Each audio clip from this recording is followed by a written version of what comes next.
Environment Connect allows a user to push bulk configuration changes for your Vertiv equipment.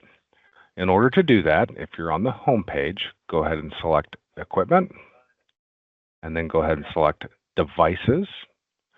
From here, select the equipment that you want to push the configuration changes to. So you'll have to select all like equipment. That will allow this bulk provisioning icon become active. Select there. Here, you can select one of a couple of actions. For this, we'll do bulk push configuration. You'll see your configuration type. You'll select, and then you will select your configuration file. From here, you can select Run Action, and that will go ahead and push your configuration change to the devices selected.